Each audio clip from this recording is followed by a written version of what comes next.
What if everything we've ever learned, created, and dreamed as a species, every book, every song, every scientific breakthrough, could be kept safe, not in a vault on Earth, but far above us, tucked inside asteroids, drifting silently through space? It sounds like something from the pages of a science fiction novel, but this idea is being seriously explored by some of the brightest minds of our time. Think about it: human knowledge suspended among the stars, immune to the dangers that have threatened civilizations again and again throughout history. This isn't just a flight of fancy. It's a response to a deep and growing urgency, the understanding that as advanced as we are, our existence remains fragile, and the artifacts of our culture are more vulnerable than we often admit. We live in an age of extraordinary connection and information, yet so much of what defines us is stored in ways that could vanish in an instant. Digital servers, paper archives, even stone inscriptions, all of them are exposed to risks like climate disasters, conflict, or something as sudden as a solar flare. We've seen it before. The burning of the Library of Alexandria erased centuries of wisdom. Countless languages, stories, and discoveries have been lost to time, war, or neglect. Today, we stand to lose more than ever before. But what if we could change that? What if we could create a backup of humanity itself, one that isn't tied to the fate of our planet? That's where the concept of asteroid libraries comes in, a breathtakingly ambitious vision to preserve Earth's knowledge in orbit. In this video, we're going to explore exactly how such a project could work. We'll look at the astonishing technology that could make it possible, the very real challenges standing in its way, and what it would mean not just practically, but philosophically, to store the essence of who we are far beyond Earth's atmosphere. This is more than engineering. It's a statement, a promise to the future, a declaration that humanity's story is worth protecting, no matter what. So join us as we dive into one of the most compelling and forward-thinking ideas of our era, and discover why preserving knowledge in space might be one of the most vital missions we ever undertake. We often take for granted the incredible wealth of knowledge we've built up over millennia, but the truth is, it's all incredibly fragile. Look around at the world today. We face a growing list of planetary-scale threats, not just the slow, creeping danger of climate change, but also sudden, catastrophic events like a large asteroid impact or a massive solar flare capable of frying global electrical grids. Then there are the human-made risks, the ever-present possibility of nuclear conflict, which could wipe out entire cities and the cultural treasures within them, or even widespread cyberattacks that could corrupt or erase digital archives in an instant. Our history is filled with painful reminders of how easily knowledge can be lost. The burning of the Library of Alexandria is perhaps the most famous example, where a single fire is said to have consumed countless scrolls containing the wisdom of the ancient world, works of literature, science, and philosophy that were gone forever. But that's just one instance. Throughout history, wars, disasters, and simple neglect have erased languages, destroyed artworks, and silenced stories. What makes our current era different, and in some ways more terrifying, is just how much we now have to lose. In the past, knowledge was physical, carved in stone, written on parchment, printed in books. Today, an overwhelming majority of our collective memory is digital. And while digitization lets us store vast amounts of information in incredibly small spaces, it also introduces new vulnerabilities. Hard drives fail, data formats become obsolete, and cloud servers are just as susceptible to real-world disasters as any library. A single well-aimed electromagnetic pulse, whether from a solar storm or a weapon, could potentially wipe out data centers across continents. Even our most secure underground vaults are still located on a planet that is facing unprecedented environmental and geopolitical instability. This isn't a distant, theoretical worry. We're already seeing the effects of climate change threatening coastal cities where major archives and servers are often housed. We've witnessed how political instability can lead to the deliberate destruction of cultural heritage sites. The urgency isn't just about preserving history for scholars. It's about safeguarding the very foundation of our civilization, everything from medical research and agricultural data to the music, art, and literature that define the human experience. This growing sense of vulnerability is precisely what's driving scientists and thinkers to look beyond Earth for a solution. If our planet itself is a risk, then the only way to truly protect our legacy is to place it somewhere else entirely. This is why the idea of building libraries in asteroids is shifting from a fascinating thought experiment into a serious proposal. It's not about abandoning Earth or giving up on improving our storage methods here at home.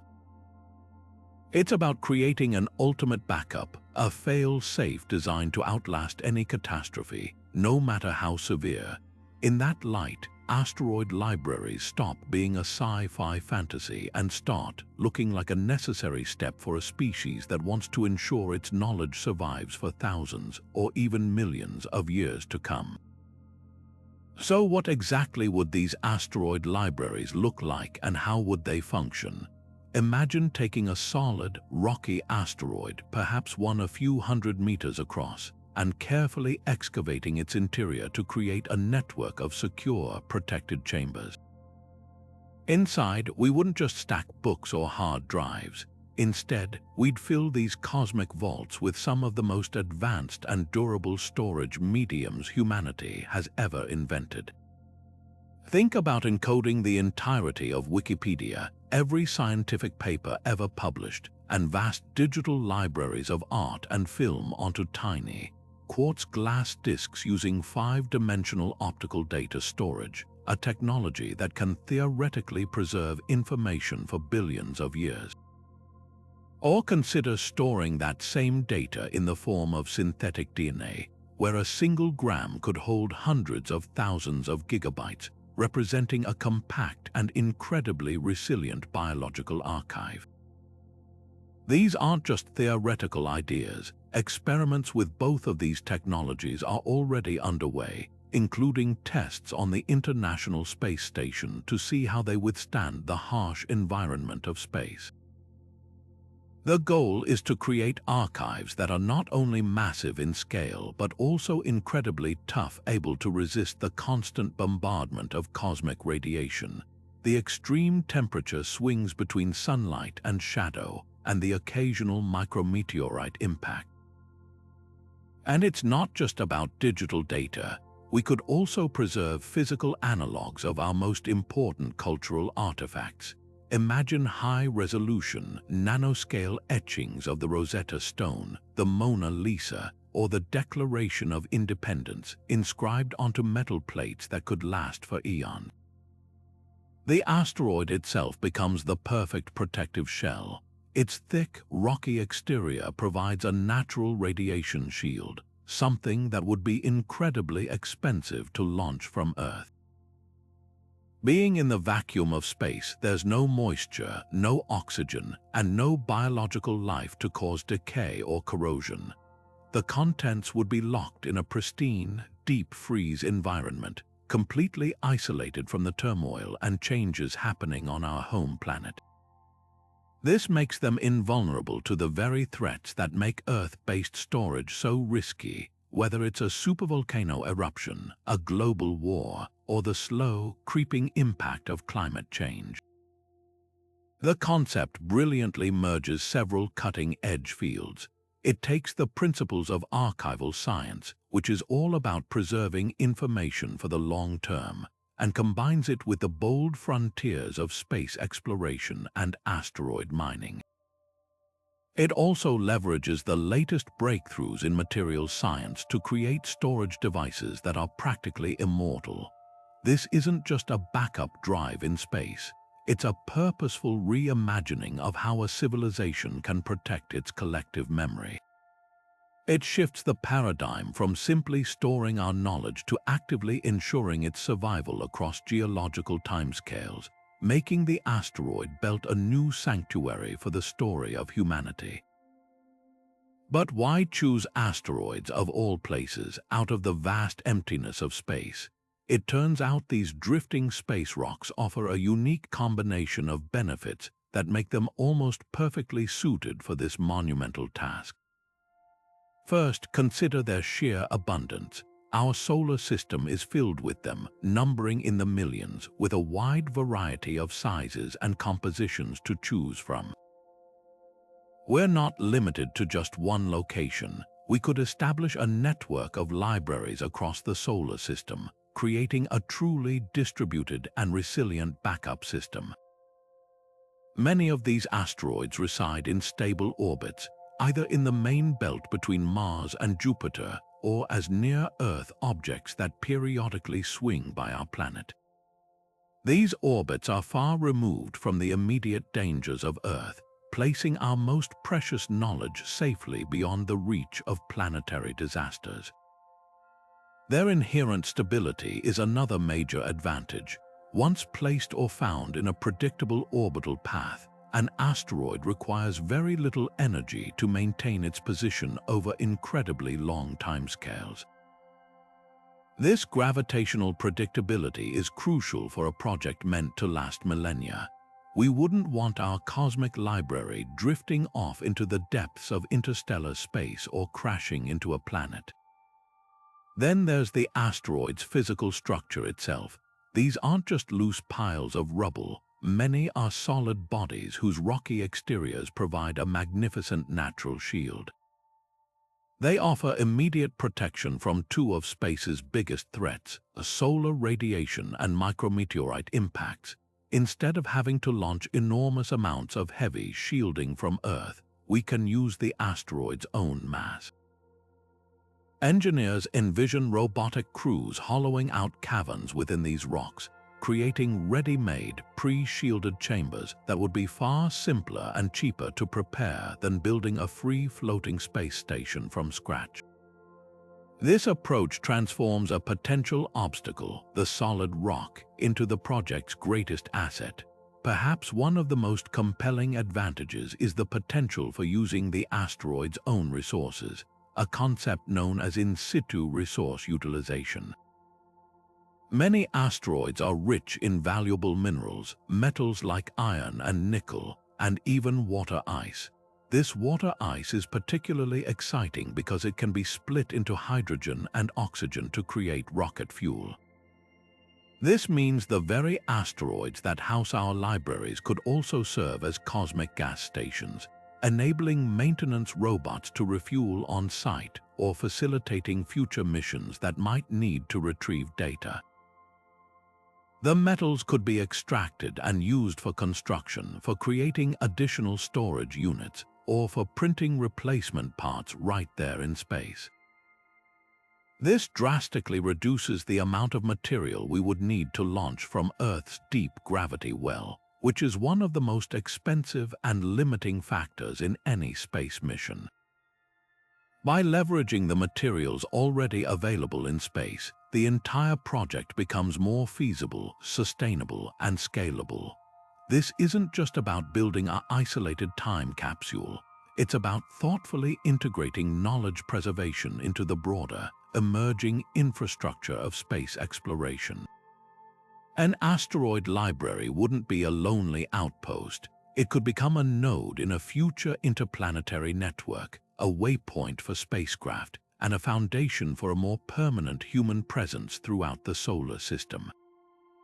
It demonstrates a powerful synergy. We are not just taking from space, but we are also giving back by placing our collective wisdom within it, creating a lasting monument to human achievement that is woven into the very fabric of our celestial neighborhood.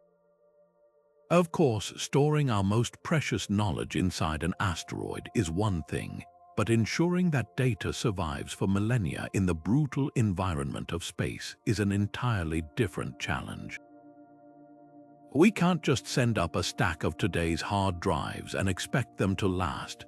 The vacuum of space is a punishing place, filled with constant bombardment from cosmic radiation and solar flares that can shred electronic data, not to mention the extreme temperature swings between blistering heat when in sunlight and deep, cryogenic cold in the shadows. Add to that the constant, low-level threat of micrometeorites, tiny specks of dust traveling at incredible speeds that can pit and damage surfaces, and you begin to understand why ordinary storage methods would fail almost immediately.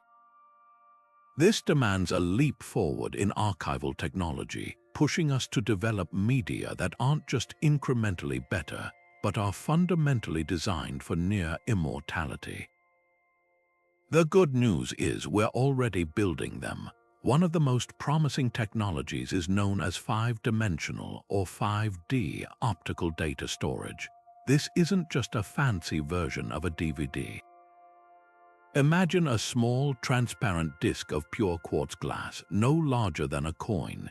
Using incredibly precise femtosecond lasers, scientists can etch nanoscale structures into the glass.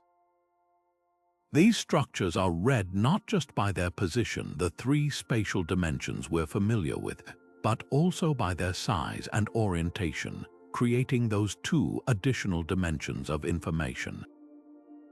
This allows a single disk to hold hundreds of terabytes of data, which is the equivalent of thousands of traditional Blu-ray discs.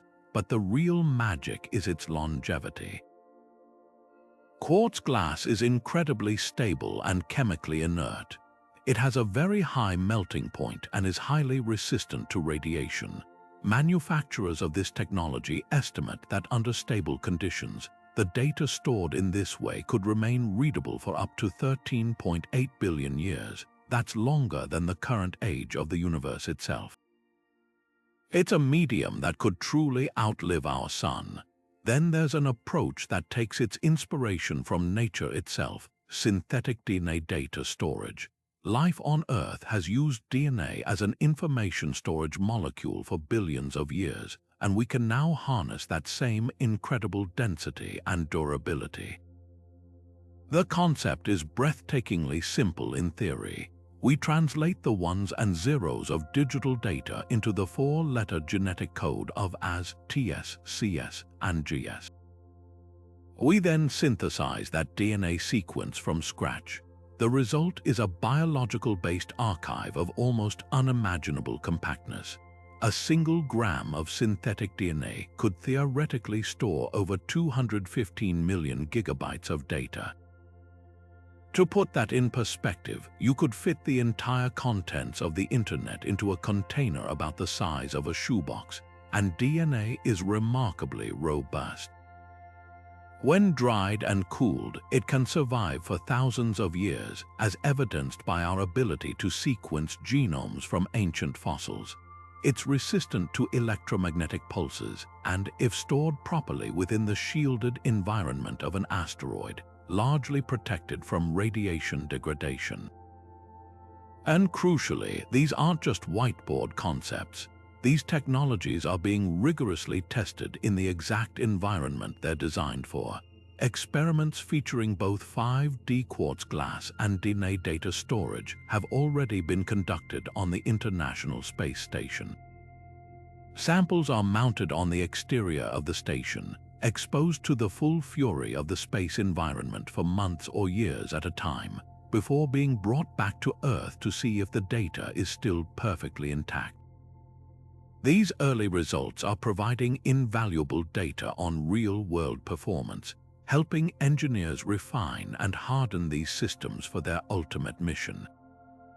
But even with near-perfect storage media, we can't put all of our eggs in one basket or one asteroid. That's why the overall system design would rely on massive redundancy. We wouldn't have one single library. We'd have dozens, perhaps hundreds, scattered across different asteroids in various stable orbits. Each library would contain multiple copies of the core archive, and each copy would itself be duplicated across different types of storage media. This creates a distributed, fault-tolerant network where the failure of any single component, or even an entire asteroid, would mean only a tiny, manageable loss of information. The combined power of these ultra-durable technologies and this deeply redundant architecture is what transforms the vision of asteroid libraries from a far-off dream into a concrete, achievable project for the coming century. Now, let's talk about the unsung heroes of this entire operation, the robotic workforces that would make these distant libraries possible. We're not just sending a few simple machines up there. We're talking about highly advanced, fully autonomous systems capable of functioning completely independently for decades or even centuries at a time.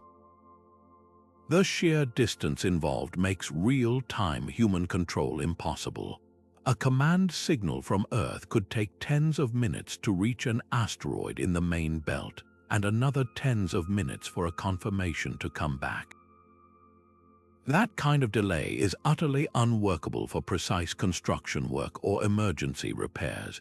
This means every single robot, from the largest excavator to the smallest diagnostic drone, must be imbued with a level of artificial intelligence that allows it to perceive its environment, make complex decisions, and execute intricate tasks entirely on its own. Picture the initial phase. A mothership arrives at a pre-selected asteroid. It doesn't carry human engineers. It carries a swarm of specialized robotic agents. Some of these robots would be heavy-duty excavators, equipped with rock-cutting lasers or mechanical drills designed to carefully hollow out the interior of the asteroid, creating those perfectly sized, shielded chambers we discussed. Others would be precise manipulator arms, tasked with the delicate job of installing the storage units, those 5D quartz disks or DNA capsules, into their designated racks, making countless microscopic alignments to ensure everything is seated correctly. Meanwhile, a separate class of smaller, agile inspector bots would be constantly scanning the area, using LiDAR and high-resolution cameras to build a real-time, three-dimensional map of the construction site, identifying potential structural weaknesses or misalignments before they become problems. This isn't a sequential process. It's a symphony of coordinated activity with dozens of machines working in concert, all orchestrated by a central AI mind that oversees the entire project. But their job doesn't end once the library is built. In fact, that's just the beginning of a perpetual mission of maintenance and guardianship. These robotic custodians would need to perform regular, scheduled checkups on the archive's integrity. They would scan the storage media for early signs of degradation, monitor the chamber's internal temperature and radiation levels, and even conduct sample reads of random data blocks to verify that the information is still perfectly retrievable. They would be equipped with sophisticated repair tools, perhaps nanoscale 3D printers that could fabricate replacement components on the spot using raw materials harvested from the asteroid itself. This concept of self-sufficiency is key. If a circuit board fails, the robot shouldn't have to wait for a spare part from Earth.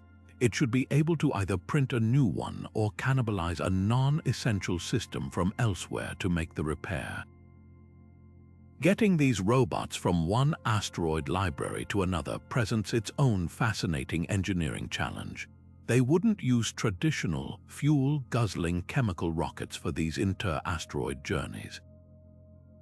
Instead, they'd likely rely on ultra-efficient propulsion systems like ion drives, which use electrical fields to accelerate charged particles, ions, to generate a gentle but continuous thrust.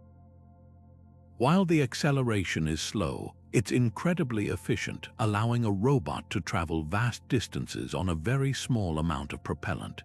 Another elegant possibility is the use of solar sails. These are enormous, ultra-thin mirrors that catch the tiny but constant pressure of photons streaming from the sun.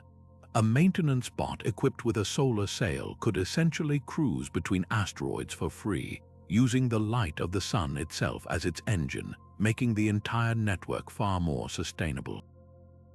The true brain behind this operation would be the machine learning algorithms running on the system's central computer. This AI would be far more than just a pre-programmed manager. It would be a predictive and adaptive system. By constantly analyzing data from thousands of sensors, it would learn the unique quirks and rhythms of its asteroid home. It could predict a potential hardware failure weeks before it happens by noticing subtle changes in power consumption or heat output. It could calculate minute orbital perturbations caused by the gravity of Jupiter or Mars and fire tiny thrusters to correct the asteroid's course years in advance, ensuring the library stays in its designated safe zone. It would be programmed with a vast library of contingency plans able to diagnose a problem, be it a micrometeorite breach, a solar flare event, or a robotic limb failure, and execute a solution without ever needing to phone home for instructions. This profound autonomy is what makes the entire endeavor not just technologically impressive, but also economically feasible and scalable across the solar system, turning the dream of a distributed knowledge network into a tangible, maintainable reality. Choosing exactly where to place these cosmic libraries is a task of almost unimaginable precision, a celestial game of real estate where location is absolutely everything. It's not just about finding an empty spot in space. It's about finding a spot that will remain stable, safe, and reachable not just for decades but for thousands of years. The immense gravitational forces at play throughout our solar system mean that most orbits are inherently chaotic over long timescales. A small, seemingly insignificant tug from a distant planet today could, over centuries, slowly perturb an asteroid into a completely new and potentially dangerous path, perhaps even sending it on a collision course with another object. To avoid this, scientists are focusing on special regions of space known for their gravitational tranquility. Some of the most promising locations are the Lagrange points. These are unique positions in space where the gravitational pull of two large bodies, like the Sun and Earth or Earth and the Moon, perfectly balances the centripetal force required for a smaller object to move with them. It creates a kind of gravitational sweet spot. Placing a library asteroid at one of these points, particularly the stable points known as L4 and L5, would mean it requires very little energy to maintain its position relative to the Earth over incredibly long periods. It's an elegant solution that leverages the natural physics of our solar system to do most of the work for us. For libraries meant to serve as a more centralized archive for humanity, perhaps acting as a first stop for future recovery missions, these near-Earth Lagrange points could be ideal. For the ultimate in long-term security, however, the main asteroid belt between Mars and Jupiter offers a different set of advantages. This vast region is already populated by millions of asteroids, many of which have remained in stable orbits for billions of years. By selecting an asteroid already on one of these well-trodden, predictable paths, we effectively hitch a ride on a natural celestial platform that has already passed the ultimate test of time. The sheer distance from Earth provides an inherent layer of protection from planet-based calamities, while the stability of these ancient orbits means the library would be far less susceptible to the subtle gravitational nudges from the inner planets. The challenge, of course, is the energy required to reach these distant locations and the increased communication delay, which further emphasizes the need for the total robotic autonomy we discussed earlier. Selecting the perfect orbit isn't just about gravity. Engineers must also run incredibly sophisticated computer simulations that model the trajectory of a candidate asteroid over millennia. These simulations must account for a dizzying array of factors beyond just the pull of the sun and planets. They have to consider the faint but constant pressure of sunlight itself, known as solar radiation pressure, which can slowly push on an object over time. They must calculate the tiny gravitational influences of other, smaller asteroids passing nearby. They even have to model the effect of the asteroid itself slowly losing mass through micrometeorite impacts or outgassing, as these minute changes can subtly alter its course. It's a monumental computational effort that blends astrophysics, orbital mechanics, and advanced mathematics, all to answer one critical question: will this specific rock still be right where we expect it to be in 10,000 years? This painstaking level of planning is what separates a fanciful idea from a viable, multi-generational project. It ensures that the repositories we painstakingly build and fill with our collective knowledge won't simply drift off into the void or become hopelessly lost, but will remain intact, secure, and most importantly, findable for the generations that will one day need them. Transforming a raw, irregularly shaped asteroid into a secure, climate-controlled library is a feat of engineering that pushes the boundaries of both architecture and imagination. The process begins not with construction in the traditional sense, but with a kind of robotic sculpting. Advanced autonomous drills, likely equipped with plasma cutters or high-powered lasers, would be tasked with the delicate work of hollowing out the asteroid's interior. This isn't about creating a single, vast cavern. It's about engineering a precise, multi-chambered labyrinth. The design would prioritize structural integrity above all else, using computer modeling to ensure that the excavators leave behind a strong, supportive latticework of untouched rock. This natural rock matrix becomes the primary load-bearing structure, preventing any chance of a catastrophic collapse under the asteroid's own minuscule gravity or from the vibrations of micrometeorite impacts. Once the chambers are carved, the next critical step is lining them to create a pristine, protected environment. The rocky walls themselves, while a good initial shield, aren't enough to block all cosmic radiation. So engineers would deploy robotic arms to affix panels of specialized radiation-absorbing materials to every surface. Lead is a classic choice for its density, but it's extremely heavy. For a mission where every gram launched from Earth counts, lighter alternatives like polyethylene, a type of high-density plastic rich in hydrogen atoms that are exceptionally good at neutralizing radiation, are far more likely.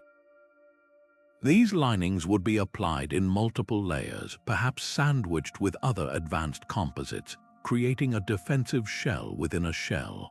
This turns each chamber into a Faraday cage of sorts, safeguarding the delicate data inside from even the most powerful solar flares. Maintaining a constant, stable temperature is another monumental challenge. In the vacuum of space, an object can swing from hundreds of degrees Celsius in direct sunlight to hundreds of degrees below zero in the shade. These wild fluctuations would quickly destroy any storage medium. The solution is a sophisticated, passive-active thermal regulation system. Passive control would come from the asteroid's own mass. Its thick rock core provides immense thermal inertia, naturally damping out the most extreme temperature swings. On top of that, the library would be equipped with active systems, networks of heat pipes that can shuttle warmth from sun-facing areas to those in shadow, and banks of ultra-efficient electric heaters to maintain a minimum safe temperature. The entire exterior of the asteroid might even be wrapped in a reflective foil blanket to manage solar absorption. Powering all this, along with the minimal computing and sensory systems, would fall to vast arrays of ultra-lightweight, highly efficient solar panels deployed on the asteroid's surface, constantly converting sunlight into the electricity needed to keep the knowledge within alive and intact. The internal layout of these archives would be a study in organized modular efficiency. Think of it not as one giant room, but as a series of vaults within a vault. Each module would be dedicated to a specific category of knowledge, one for the entirety of human genomic data, another for global linguistic databases, another for high-resolution scans of every major work of art in the world's museums. This modular approach isn't just about organization, it's a critical safety feature. Each unit would be physically isolated and have its own independent power and climate control systems. This way, if a micrometeorite breach or a systems failure were to occur in one module, it could be automatically sealed off without jeopardizing the entire collection. The contents of each module would be housed in standardized, robotic-friendly racks, designed for easy access by autonomous caretakers who would periodically verify data integrity. This entire architectural philosophy, from the initial excavation to the final rack installation, represents a beautiful fusion of disciplines, where the brute force engineering of asteroid mining meets the meticulous, preservation-focused science of archiving, all to create a sanctuary for thought that could endure for eons. But building the perfect, indestructible vault is only half the challenge. The other half, perhaps even more complex, is deciding what exactly we put inside it. This moves us from the realm of engineering into the deeply human and often contentious arena of curation and ethics. Who gets to decide what constitutes worth saving for all of eternity? It's a question that carries immense weight, because the contents of this library won't just be a random collection of data. They will become a time capsule that defines our entire species for any future discoverers, whether they're our own descendants or someone else entirely. If we're not incredibly careful, we risk creating a monument to our biases rather than a true reflection of our global civilization. A library that overrepresents certain languages, cultures, or scientific viewpoints while underrepresenting others would tell a distorted story of who we were, potentially erasing the richness and diversity that is the true hallmark of humanity. This is why the selection process cannot be the project of a single corporation, government, or even a single scientific field. It demands an unprecedented level of international and intercultural collaboration. Imagine a global committee, perhaps convened under the umbrella of an organization like UNESCO, but with a far more specific and monumental mandate. This wouldn't be a small group of experts in a closed room. It would need to be a vast, distributed network of thousands of voices, linguists working to preserve endangered languages on the verge of extinction, indigenous elders safeguarding oral histories and traditional knowledge that has never been written down, artists advocating for the music and visual arts that define cultural movements, and scientists from every discipline arguing for inclusion of foundational research. The goal would be to create a mosaic of human experience that is as inclusive and representative as possible, ensuring that the story we tell is not just the story of the powerful or the technologically advanced, but of our entire, beautifully varied human family. Beyond the question of selection lies a thorny web of legal and ethical dilemmas. What about intellectual property? Do we have the right to upload a copyrighted novel or a patented invention into a cosmic archive? Navigating this would require creating new international agreements that perhaps frame this effort as a protected act of cultural preservation for the benefit of all future generations, superseding current commercial interests. Then there's the critical issue of data privacy. While preserving the entirety of, say, the internet might seem like a good idea, it would mean freezing in time every unkind comment, every piece of personal data, every mistake ever made publicly online. We would have to consciously choose to exclude certain types of information to protect the dignity and privacy of individuals. focusing instead on knowledge that has been vetted and consented to for preservation. Furthermore, we must be acutely sensitive to cultural property. Some knowledge, particularly within indigenous communities, is considered sacred and not meant for public or outsider consumption. Including it without explicit, informed permission would be a profound violation. The process must be one of respectful invitation, not appropriation. Finally, we have to solve the problem of readability across millennia. It's not enough to just store the data. We have to ensure that whoever finds it, perhaps tens of thousands of years from now using technology we can't even conceive of, can actually understand it. This means the archive cannot rely on proprietary file formats like a modern PDF or MP4 that could become completely obsolete in a few centuries. The information must be stored in the most basic, universal formats possible: raw text, uncompressed images, and simple audio waveforms. And we would likely need to include a kind of universal decoder ring at the very beginning of the archive, a series of pictorial and mathematical instructions, perhaps based on fundamental constants of the universe like the hydrogen line, that explains how to interpret the ones and zeros, how to reassemble the data into words and pictures, and maybe even provides a Rosetta Stone. Translating the hundreds of languages contained within, this act of curation, therefore, is far more than administrative paperwork. It is a profound exercise in self-reflection, forcing us to decide as a global community what is truly essential about the human experience and how we wish to be remembered across the vast expanse of deep time. Storing humanity's knowledge in the void of space introduces a host of dangers we simply don't face here on Earth. The environment beyond our atmosphere is a relentless and unforgiving place, filled with invisible forces that can degrade, corrupt, or outright destroy even our most hardened technologies. Cosmic radiation, a constant shower of high-energy atomic particles from the Sun and distant galaxies, poses one of the most insidious threats.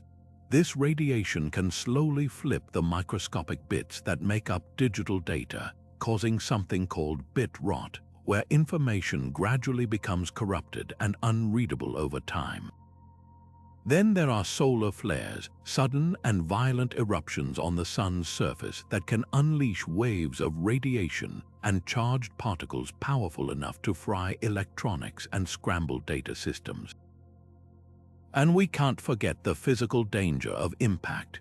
The solar system is filled with countless pieces of debris, from tiny micrometeorites the size of a grain of sand to larger asteroids, all traveling at speeds so fast that a collision could be catastrophic.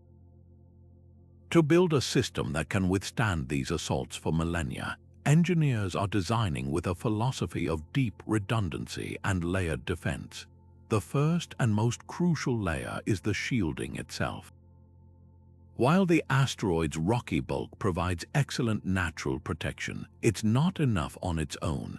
Inside the carved-out chambers, the storage vaults would be further lined with specialized materials. Think not of solid lead, which is too heavy, but of advanced hydrogen-rich composites and polyethylene-based laminates that are exceptionally effective at absorbing and dispersing radiation. These vaults would essentially be nested one inside the other, creating a series of barriers so that even if the outermost layer is compromised, the inner sanctums remain untouched. But the most powerful strategy isn't just making one library tougher. It's about not having just one library. The entire concept relies on a distributed network. Imagine storing the complete archive not in one single asteroid, but across dozens or even hundreds, scattered throughout the solar system in different, stable orbits. Each library would contain a complete copy of the entire human knowledge base. This way, if a truly catastrophic event, like a direct impact from another sizable asteroid, were to completely obliterate one of these repositories, the information would not be lost. It would live on safely in all the others. This is the ultimate form of backup, creating a system where there is no single point of failure, ensuring that the loss of any one node is a manageable tragedy, not an existential catastrophe. Yet the threats aren't all from the natural environment. In our interconnected world, we must also consider a very human-made danger: cyber attack. While these libraries would be physically isolated, the process of uploading data and receiving status reports would require some form of communication link back to Earth. This creates a potential vulnerability, a digital doorway that a sophisticated hacker could theoretically exploit to corrupt the data during transmission or even attempt to send malicious commands to the library's control systems. To defend against this, the communication protocols would need to be incredibly robust. Data would be encrypted with algorithms designed to remain unbreakable for centuries. Each transmission would be verified and authenticated through multiple independent channels. The on-site AI would be programmed with strict, unchangeable core commands, making it impossible for a remote signal to order it to, for example, erase itself. The system would be designed to default to silence and preservation. If communications were cut off or corrupted, its primary instruction would be to simply maintain its state and safeguard the data, waiting patiently for a verified, legitimate signal. Finally, there is the need for contingency planning. Despite our best efforts, the unexpected will happen. For this, the libraries need a built-in capacity for response. Their robotic caretakers would be equipped with a suite of tools for on-site repairs, able to fix minor damage from micrometeorite strikes or replace a malfunctioning component. For more serious emergencies, the architecture would allow for emergency retrieval missions. Perhaps smaller, faster spacecraft could be kept on standby, ready to be dispatched to a library reporting a critical systems failure, tasked with either repairing it or physically extracting the core storage modules to be transported to safety. By meticulously anticipating every conceivable risk, from the constant drip of radiation to the remote chance of a direct impact, engineers can design a system that isn't just strong, but is resilient, adaptive, and ultimately eternal. This proactive, paranoid level of planning is what transforms a daring concept into a viable insurance policy for all of human civilization. The sheer scale of an asteroid library project places its cost in a category that's almost beyond comprehension. We're talking about a multi-generational endeavor with a price tag that could easily reach into the hundreds of billions, if not trillions, of dollars over its full lifespan. This isn't the kind of venture that can be funded through a single government space budget or by a lone billionaire's passion project. It demands a radical rethinking of how we finance something that offers no immediate return on investment, but instead provides the ultimate long-term dividend: the survival of our species' identity. The most plausible path forward is a hybrid model, a mosaic of funding sources that leverages the unique strengths of different sectors. On the public side, you'd have the world's major space agencies, NASA, the European Space Agency, JAXA, and others, pooling resources and expertise. This wouldn't be a competitive endeavor but a collaborative one, perhaps coordinated through a new United Nations office dedicated to off-world cultural preservation. Their contribution would be foundational, providing the initial heavy lift launches, the core robotic technologies, and the deep space communication networks. Alongside this public backing, private investment would be absolutely essential for driving innovation and efficiency.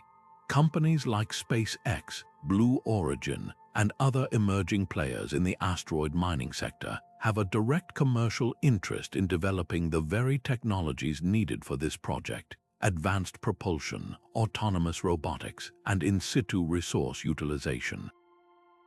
For them, participating in an asteroid library initiative could be framed as the ultimate research and development program. The technologies perfected for carefully excavating and reinforcing an asteroid for a library would be directly transferable to mining an asteroid for platinum, water, and other valuable resources. This synergy creates a powerful economic incentive. The library project effectively de-risks and accelerates the entire asteroid mining industry by providing a noble, non-commercial proving ground for its most complex operations. In return, these companies could provide transportation, manufacturing, and operational services at a fraction of the cost a government agency would incur, making the entire endeavor more feasible. But beyond governments and corporations, this project could also be funded through mechanisms that engage humanity as a whole. Imagine a global, crowdsourced campaign where individuals from every country can contribute. This could be more than just donations. People could be invited to sponsor a specific piece of knowledge, paying to encode their family's history, a favorite book, or a piece of music into the archive, directly connecting them to the legacy. On a larger scale, economists have proposed the concept of a minimal global tax, something akin to a penny on every international financial transaction, specifically earmarked for a humanity-wide insurance policy like this.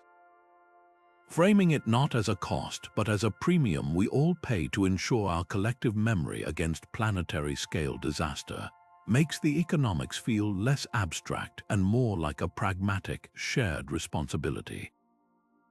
This approach transforms the project from a top-down directive into a grassroots movement, fostering a sense of global ownership and pride.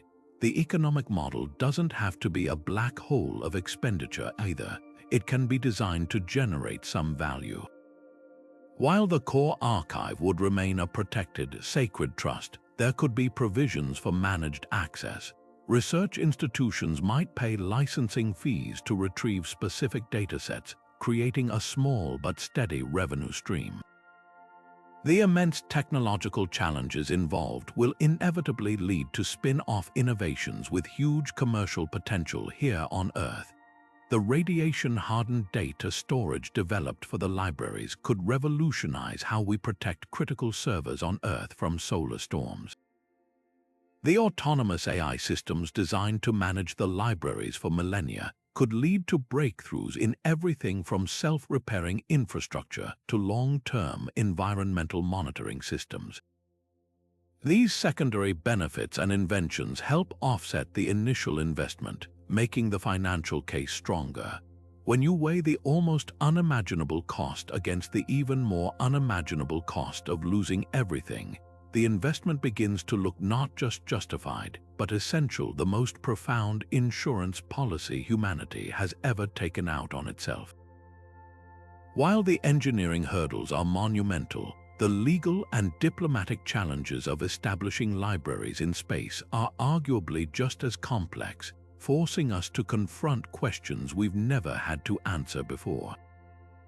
The current foundation of space law, primarily the 1967 Outer Space Treaty, provides a starting point but is utterly inadequate for this new reality.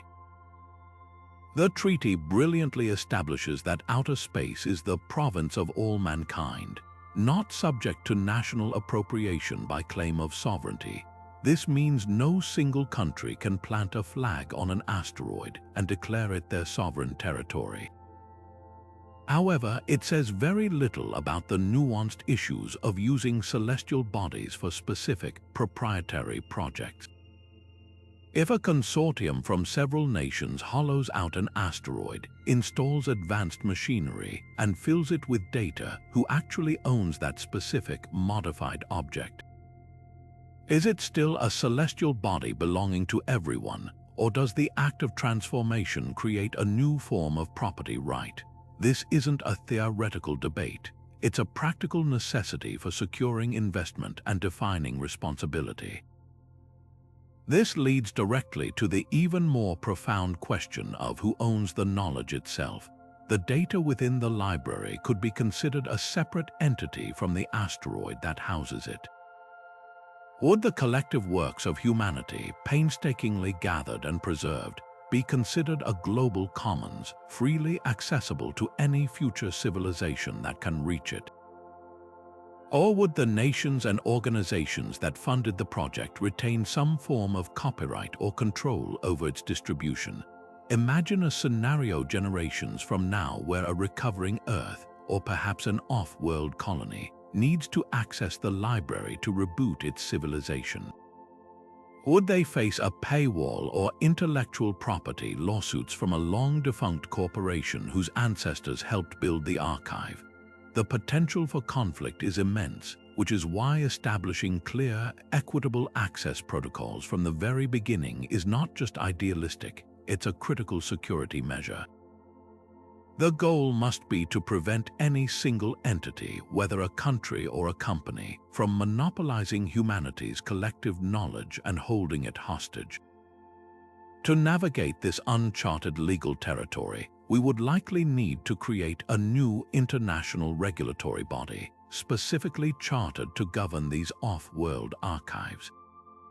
This wouldn't be a world government, but rather a technical and ethical oversight committee, perhaps modeled on successful existing organizations like the International Telecommunication Union, which impartially manages the global radio frequency spectrum and satellite orbits to prevent chaotic interference. This new agency would be responsible for adjudicating claims, managing the licensing process for new library asteroids, and enforcing a set of universally agreed-upon rules of conduct. It would develop and maintain the technical standards for data formats and communication protocols to ensure every library, no matter who builds it, remains interoperable and accessible. Most importantly, it would serve as a neutral arbiter in case of disputes, providing a diplomatic channel for conflict resolution that doesn't default to geopolitical posturing or, in a worst-case scenario, conflict. The core mission of this legal framework would be to perform a delicate balancing act. On one side, it must fiercely protect the ethical principle that this knowledge is a shared human heritage, never to be weaponized or commodified for exclusive gain. On the other side, it must incentivize innovation and investment by providing enough legal certainty and protection for private entities to justify spending vast sums of money. This might involve creating new, space-specific forms of intellectual property or liability limitation that are fair to all parties. Getting this balance wrong could either stifle the project entirely through overregulation or create a dangerous, lawless free-for-all in the asteroid belt. The process of drafting these agreements will be a monumental test of global cooperation, requiring nations to look beyond short-term national interests and act as stewards for the long-term future of the species. By establishing these clear, fair, and forward-thinking rules now, we lay the essential groundwork for a project that is not only technologically stunning but also morally sound and enduringly peaceful, ensuring that this great endeavor unites humanity rather than dividing it. Turning this grand vision into reality won't happen overnight. It's a journey that will unfold across generations, a carefully orchestrated symphony of technological milestones set to the rhythm of decades. The first steps are already being contemplated within research labs and space agencies, focusing on the 2030s as the launch pad for this cosmic endeavor. This initial phase is all about laying the groundwork through rigorous feasibility studies and small-scale prototype missions. Imagine a series of dedicated spacecraft, not much larger than a refrigerator, being dispatched to carefully selected near-Earth asteroids. Their mission won't be to build a full library yet, but to answer critical questions. They'll land on these space rocks and conduct extensive surveys, analyzing the mineral composition and structural integrity to identify the most promising candidate bodies. They'll also carry the very first experimental storage devices, perhaps a handful of those 5D quartz glass discs or vials of synthetic DNA, and subject them to the real-world environment of space for years, monitoring their resilience and data integrity with painstaking precision. The data streaming back from these Pathfinder missions will be invaluable, providing the hard evidence needed to refine the designs for the robots, the storage media, and the construction techniques. Building on the success of these early probes, the 2040s would usher in a far more ambitious era, the first true deployment missions. This is where the concept starts to become tangible. We would see larger spacecraft carrying more substantial payloads, journeying out to those vetted asteroids. Their cargo wouldn't be just sensors anymore, but the core components of the libraries themselves. The first installations would likely be modest, a single, heavily shielded vault embedded within a single asteroid, containing a curated snapshot of humanity's most essential knowledge. Think of it as a proof of concept on a grand scale. The robotic systems deployed during this phase would move from simple data collection to actual light construction work, perhaps practicing the techniques for drilling into rock and installing the protective linings that will be crucial for the larger builds to come. Each mission in this decade would be more complex than the last, iterating on the lessons learned from the previous launch. Public engagement would skyrocket during this period, as the world watches the first pieces of our off-world backup being physically put into place, transforming the project from abstract theory into an inspiring reality. The latter half of the century is when the vision truly blossoms into its full form. With the core technologies proven and the construction methods perfected, the project would shift into a phase of rapid scaling and expansion.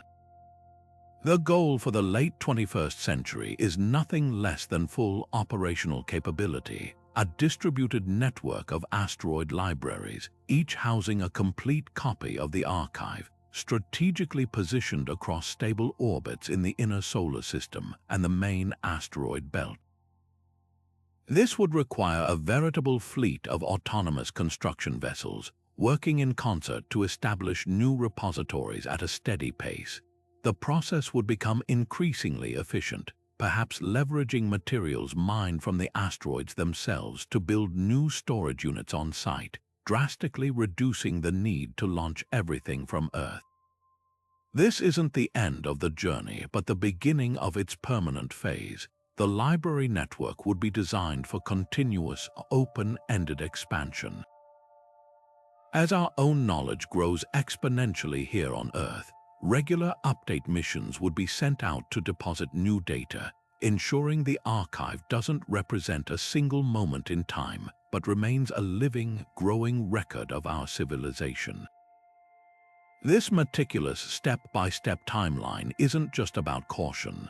It's about building something meant to last for eons, ensuring that every bolt, every line of code, and every byte of data is entrusted to a system that has been tested, refined, and proven worthy of carrying the entire story of humanity. To truly appreciate the groundbreaking nature of asteroid libraries, it helps to place them alongside the other monumental efforts humanity has already undertaken to protect its legacy. Here on Earth, we have incredible projects like the Svalbard Global Seed Vault, often called the Doomsday Vault, buried deep within a mountain on a remote Arctic island. Its mission is to safeguard the world's agricultural biodiversity, a backup copy of hundreds of thousands of crop seeds against global catastrophes. It's a powerful and necessary endeavor. Similarly, organizations like the Internet Archive work tirelessly to create digital copies of books, websites, and software, building a vast, distributed record of our digital culture. These initiatives are vital, and they represent the very best of our protective instincts, but they share one fundamental vulnerability: their location. They are all quite literally putting all of our eggs in one planetary basket. A truly global catastrophe, a supervolcano eruption, a full-scale nuclear exchange, or a planet-wide ecological collapse would not distinguish between a library in a city and a vault in the Arctic. The very ground they stand on would become unstable, making them ultimately susceptible to the same existential threats they are designed to survive. This isn't a criticism of these projects, it's a recognition of their limitations and an argument for a more robust, layered strategy. Think of planetary preservation like computer data backup. The smartest approach isn't to just have one backup on an external hard drive next to your computer. That drive could be stolen in the same burglary or destroyed in the same fire. The gold standard is what's called the 3-2-1 rule, 3 copies of your data on 2 different types of media with 1 copy stored off-site. In this analogy, our living culture and active servers are the original data on the computer. Earth-based archives like the Seed Vault or the Internet Archive are that crucial first backup on the external drive, absolutely essential, but still in the same general location. An asteroid library, however, is the ultimate off-site backup. It's stored in a completely different physical location, on a different type of media, and isolated from the dangers that could befall the primary site. It doesn't replace the need for the Seed Vault. It complements it, creating a resilient, multi-planetary safety net. This layered strategy ensures that even in the face of a disaster that renders Earth uninhabitable, the intellectual and cultural seeds of our civilization remain intact, ready to be rediscovered and used to rebuild. Some might wonder, if we're looking to space, why not choose a more familiar destination like the Moon? Lunar archives are a concept that has been explored, and on the surface, the Moon seems like a logical choice. It's closer, we've been there before, and its surface is stable, but a closer look reveals significant drawbacks. The Moon lacks the natural, robust shielding that asteroids provide. Its surface is constantly bombarded by solar radiation and micrometeorites without the protection of a substantial atmosphere. Building a secure archive there would require constructing a heavily fortified underground bunker and launching every single ounce of shielding and building material from Earth's deep gravity well, an astronomically expensive and logistically nightmarish undertaking. Furthermore, the Moon is politically complex. Its proximity makes it a site of potential future territorial claims and conflict, adding a layer of geopolitical risk that could jeopardize the neutrality and security of any knowledge stored there. Asteroids, by contrast, offer a brilliant combination of natural advantages that the Moon simply cannot match. Their abundant, distributed nature means we're not reliant on a single, politically sensitive location. Their rocky bodies provide that free, pre-installed radiation shielding, dramatically reducing the amount of material we need to transport. And perhaps most compellingly, many asteroids contain the very resources water, ice for fuel, metals for construction needed to build and maintain the libraries themselves. This turns a liability into an asset, transforming the preservation vessel into also being its own fuel depot and machine shop. This comparison isn't about declaring one idea superior to another in a vacuum. It's about identifying the right tool for a very specific job. For preserving knowledge against all conceivable threats for geological timescales, asteroids emerge not just as a good option, but as the most logical, efficient, and secure medium available to us. They represent the next evolutionary leap in preservation, moving from protecting our legacy on Earth to entrusting it to the solar system itself. This level of ambition is so vast, so fundamentally monumental, that it completely transcends the capabilities of any single nation or corporation. The very essence of the project to preserve the collective knowledge of all humanity demands a collective effort from all of humanity. This isn't just a technical necessity, it's a philosophical one. Imagine the profound contradiction of a single country, with its own unique cultural and political perspectives, unilaterally deciding what constitutes the entirety of human knowledge worth saving. The archive would inevitably be skewed, incomplete, and fail in its most basic mission to be a true representation of our species. Therefore, the entire endeavor must be built upon an unprecedented foundation of international collaboration and partnership from its very inception. We can look to an existing and triumphant example of this kind of global partnership already orbiting above us, the International Space Station. The ISS stands as a shining testament to what we can achieve when we work together. Constructed and operated by a consortium of space agencies including NASA from the United States, Roscosmos from Russia, the European Space Agency representing many nations, along with contributions from Japan and Canada, the station is a mosaic of international technology, expertise, and goodwill. It has survived shifting political winds on Earth because its scientific mission is viewed as a common good that rises above terrestrial disputes. The Asteroid Library project would need to adopt this same model, but on an even grander scale.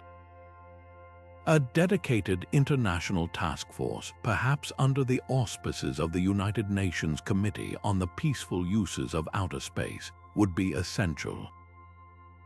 This body wouldn't be a mere talking shop. It would be an operational necessity responsible for coordinating the mind-bogglingly complex technical standards. They would ensure that a storage module designed by engineers in Japan can be seamlessly installed by a robotic system built in Germany into an asteroid excavated by a spacecraft from the United States. This interoperability is the glue that holds the entire project together, preventing a future where we have a dozen incompatible libraries that cannot be accessed or maintained by a unified system. The cast of characters in this global effort extends far beyond government space agencies. Private entities are no longer just contractors, they are indispensable partners. Companies like SpaceX, with their rapidly advancing Starship program and focus on reducing launch costs, and Blue Origin, with its vision for interplanetary travel, possess the launch infrastructure and entrepreneurial drive that can accelerate the timeline dramatically. Other firms specializing in robotics, artificial intelligence, and asteroid prospecting would bring cutting-edge innovation that might be stifled by more bureaucratic government processes. This public-private synergy creates a powerful engine for progress.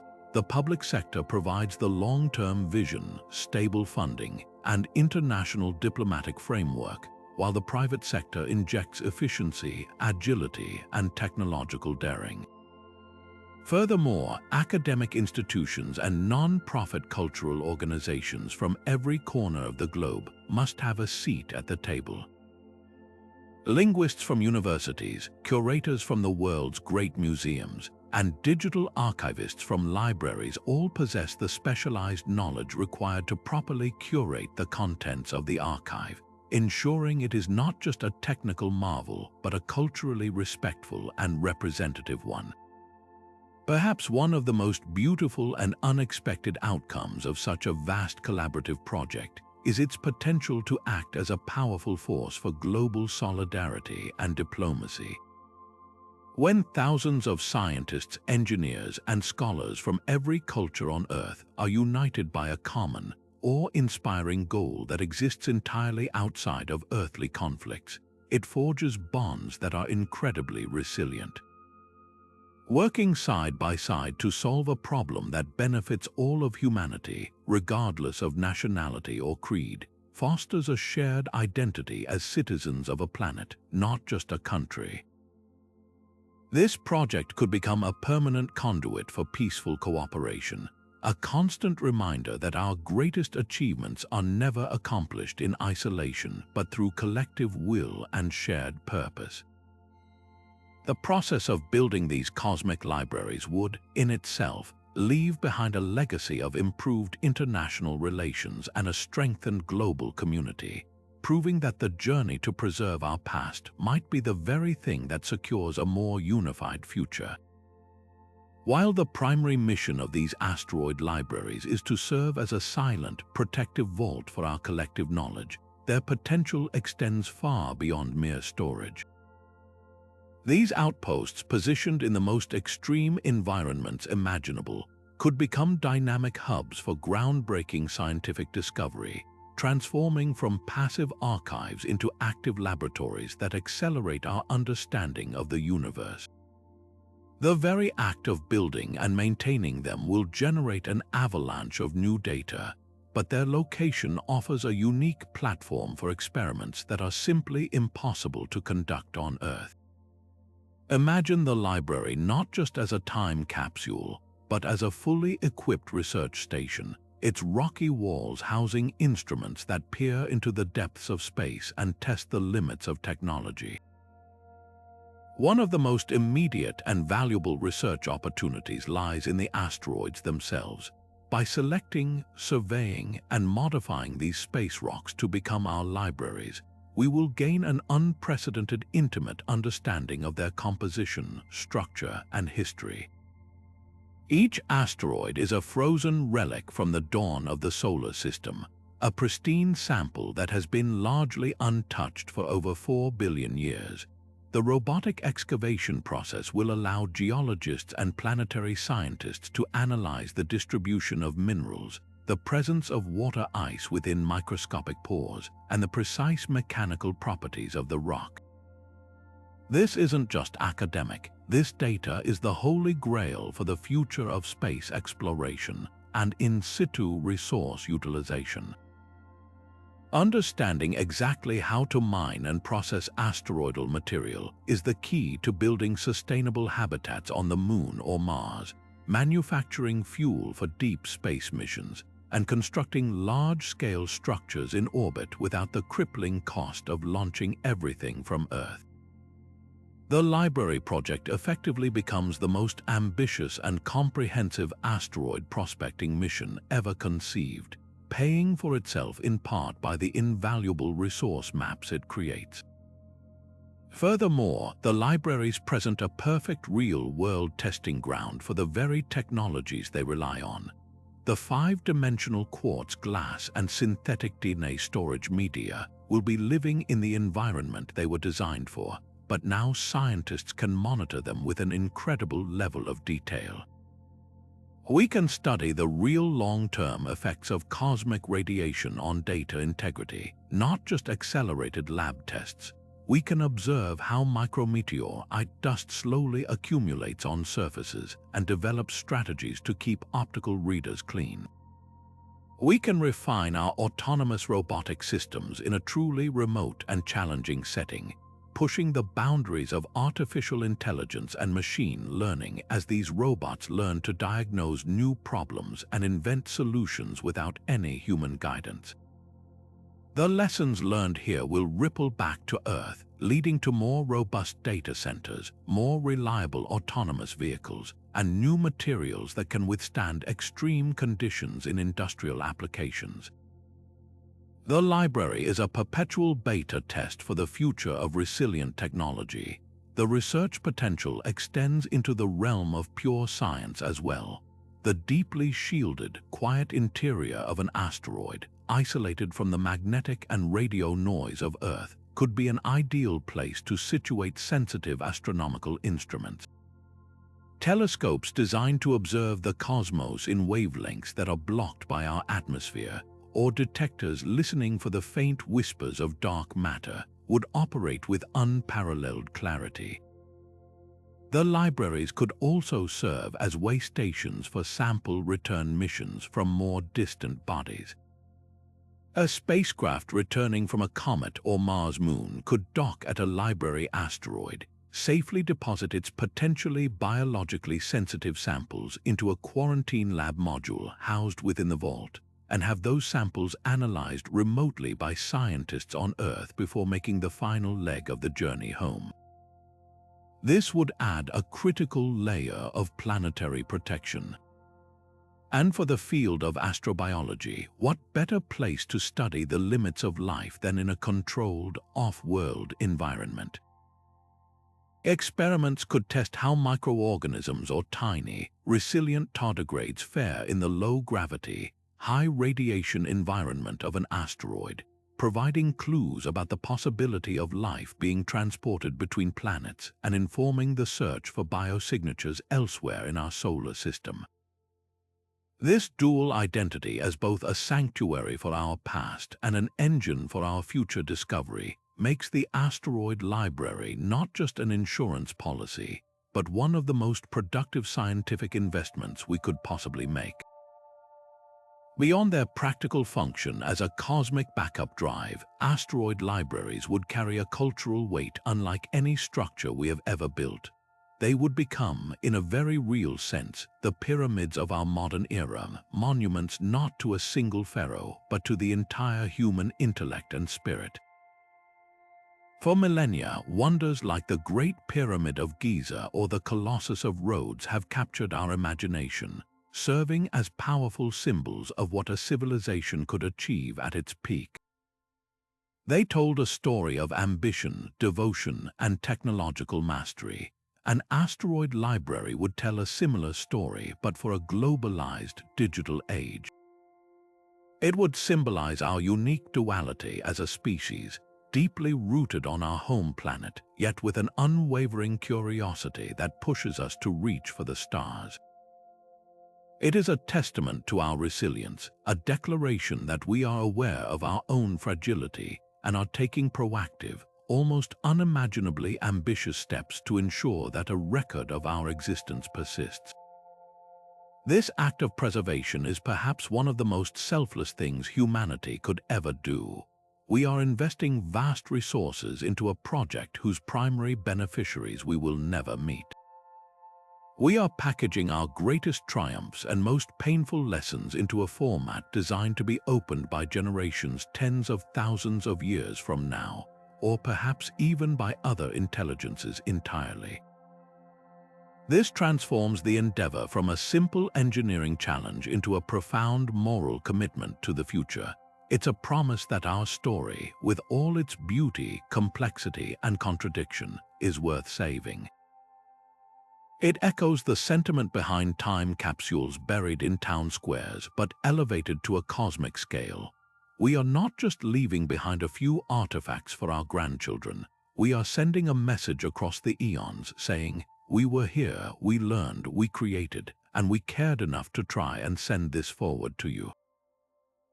The symbolic power of such a project has an incredible ability to unify.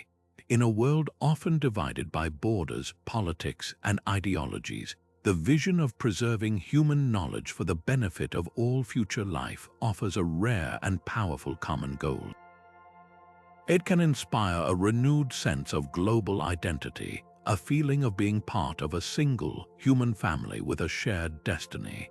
This isn't just theoretical, we've seen it before. The iconic Earthrise photograph taken by Apollo 8 astronauts is credited with helping to spark the modern environmental movement by providing a stunning, visceral perspective of our planet's isolation and beauty. It shifted how we saw ourselves. An asteroid library could have a similar unifying effect, serving as a constant, tangible reminder that our greatest challenges and achievements are collective ones.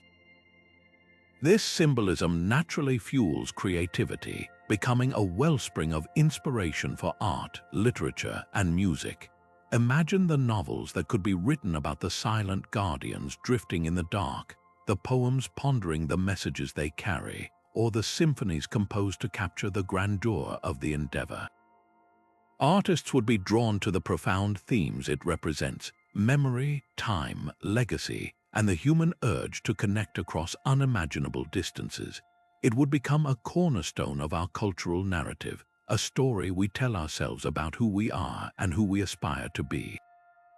This cultural resonance is not a secondary side effect. It is a core part of the project's value. By capturing the public's imagination, it generates the widespread support and wonder needed to sustain such a long-term venture, transforming it from a cold, technical mission into a shared human epic that belongs to everyone. What we've described so far is a breathtakingly ambitious vision, but it's crucial to understand that this is not a static, one-time achievement.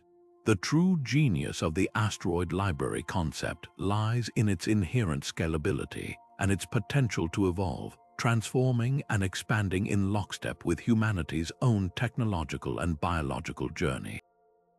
The initial phase, focused on preserving our digital and cultural records, is merely the foundational layer upon which far more complex and interactive structures could be built. Imagine decades from now, once the core network of data vaults is securely established, engineers beginning work on the next iteration, living archives. This wouldn't just be a read-only time capsule. It could become an updatable, dynamic repository. Specially designed autonomous spacecraft, acting as interstellar couriers, could make periodic journeys to these asteroid libraries, delivering not just new data harvested from Earth's ever-growing digital sphere, but also critical updates to the archive's own operating systems and AI, ensuring they remain functionally modern and secure against newly emerging threats. This evolution could fundamentally change how we interact with these distant troves of knowledge. The concept of virtual reality access moves from science fiction to a plausible future interface. While the immense distance makes real-time streaming impossible, we could eventually download compressed experiential datasets. A future historian on a Martian colony might strap on a VR headset and not just read about the signing of a historic peace treaty, but virtually stand in the room, experiencing a high-fidelity reconstruction of the event, complete with ambient sounds and contextual data overlays. This transforms the archive from a passive ledger into an immersive educational tool, a portal to the past that feels astonishingly present.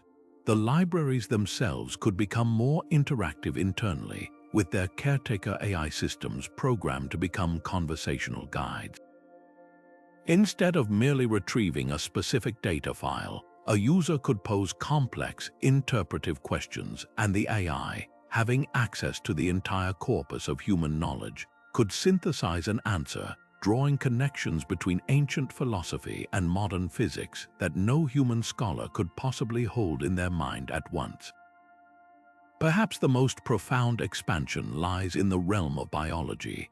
The same technologies that allow us to encode data into synthetic DNA for storage could be reversed to preserve life itself.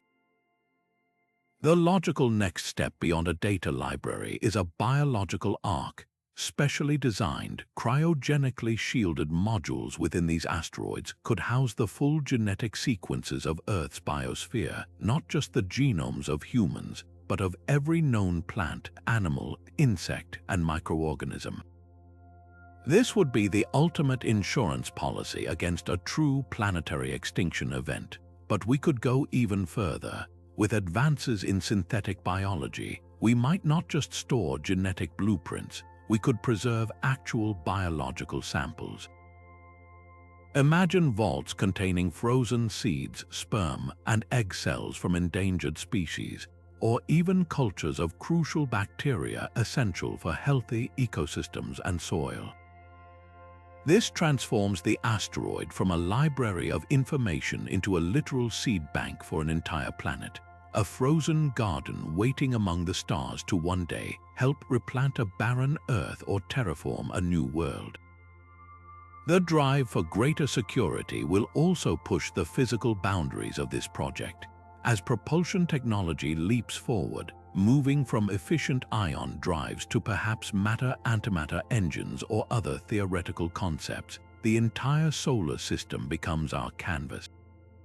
Establishing libraries in the main asteroid belt is a fantastic start, but the Kuiper belt, that vast disk of icy bodies beyond Neptune, represents the next frontier.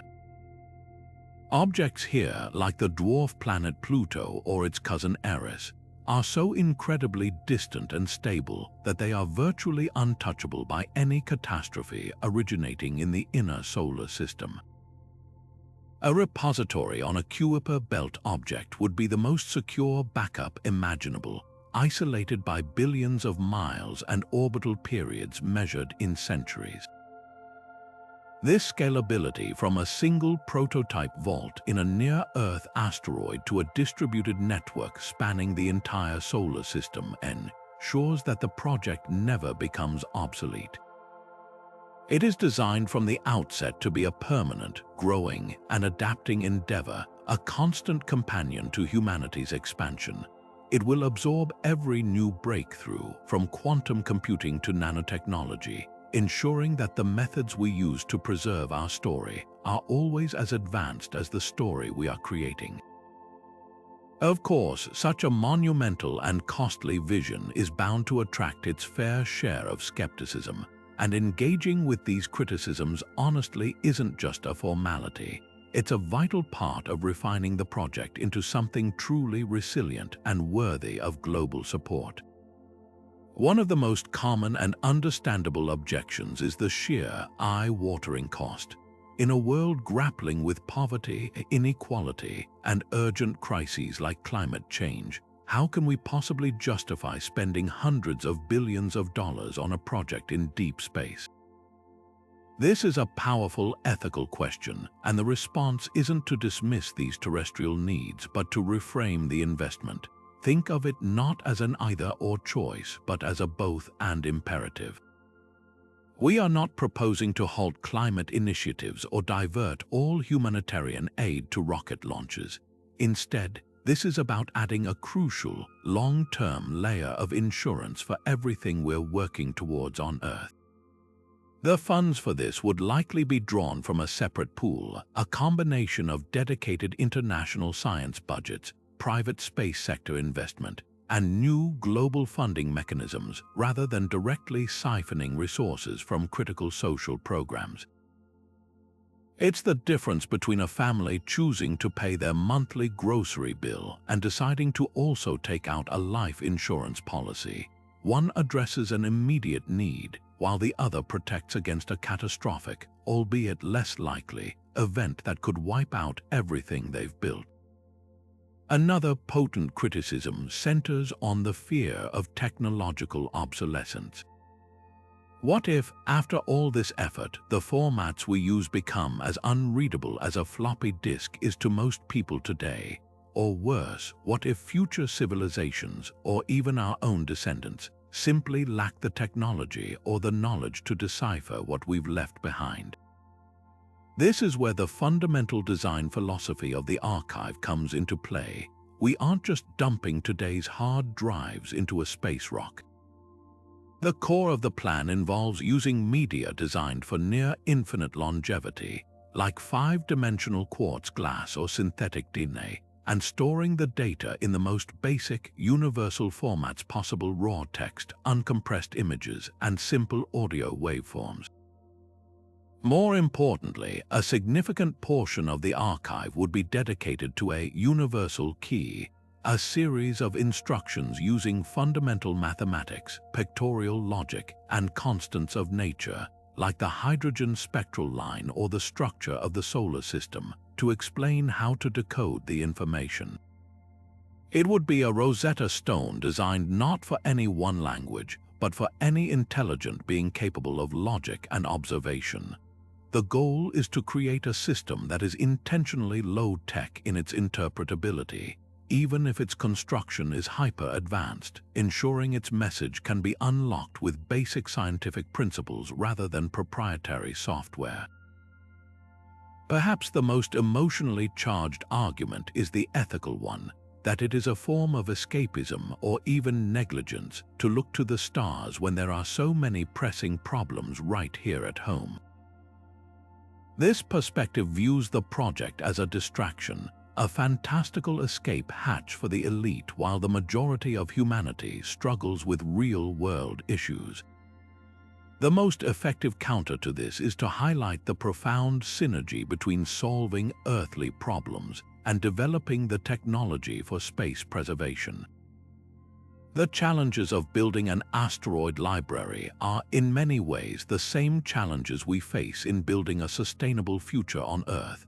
the project would drive massive innovation in renewable energy through the development of ultra-efficient solar panels and energy storage systems needed to power the library. The autonomous, closed-loop life support and resource recycling systems perfected for maintaining these distant outposts could offer revolutionary models for sustainable living and circular economies on our own planet. The advanced robotics and AI required for autonomous construction and repair could revolutionize disaster response, underwater exploration, and hazardous environment work back home. By framing the Asteroid Library not as an alternative to solving Earth's problems, but as a catalyst for the very technologies that will help us solve them, we can align these seemingly divergent goals into a single, unified mission for human progress. This ongoing dialogue with critics is not a weakness. It is the essential pressure that forges a stronger, more thoughtful, and ultimately more achievable vision, ensuring that as we reach for the stars, we remain firmly grounded in the needs and values of humanity. But this grand vision can't be built by scientists and engineers alone.